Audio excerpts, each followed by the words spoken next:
Hey, welcome back, everybody.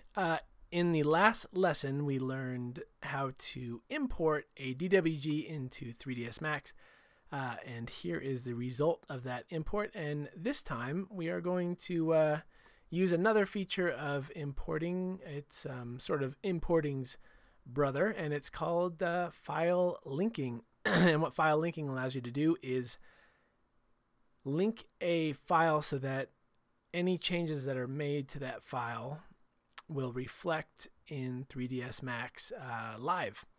So as opposed to importing where you import it and it's done.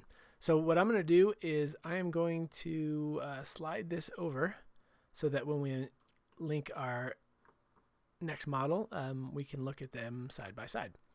So to link a file, you come just like we did with the import. We're going to come to the Max Start button up here, and we're going to hover over the import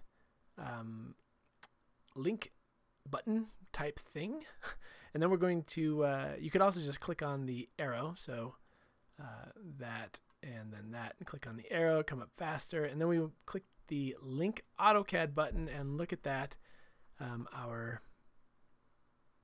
Our models ready to go. So you would actually have to browse probably the first time you did this to your models that we exported from Plant3D, but nevertheless. All right, so here we are. Here is our model, and let's just take and click on it. So it's going to bring up the manage links, and so what that did was it put the file name in this file box here saying, all right, this is the file we're going to use. The preset DWG file saved from AutoCAD, and that's going to contain the settings for the import like we did with this guy. So if we skip on over to the presets tab and come on down to the one that it says it's using, which is la la la and la la la. All right, so we're going to click on that, and then we're going to say modify so we can look at the settings.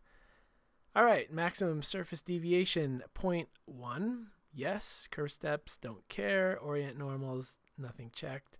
So everything is as we want it. But there's some new ones here. There's a create helper at drawing origin, which we don't want. Extrude modifier, nope. One scene, nope. And the materials, if you've used materials, then you'd want to use that. If you change anything, you got to click save.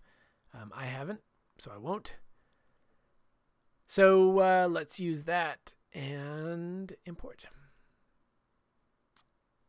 And to do that, I click on files, attach and attach to attach this file.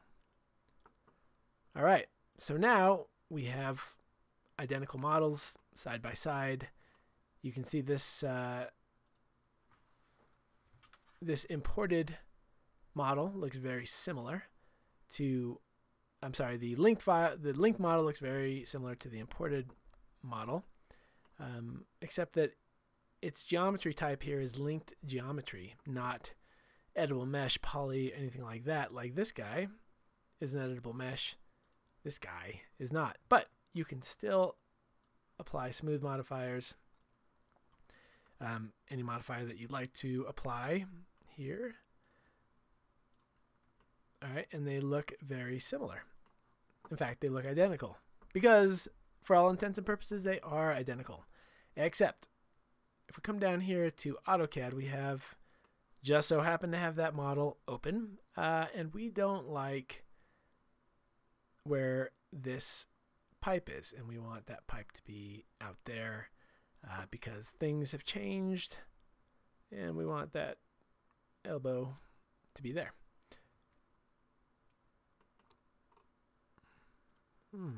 Not crazy about that. All right, so we're just going to move some stuff around, and then we're going to save it. All right, so back in 3D Max here, we want to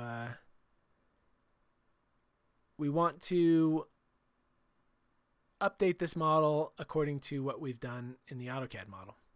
So we click on the start button again. We come down here, except this time we're going to come down to manage because we have references, because we've closed out our file link manager, and we're going to see this manage links.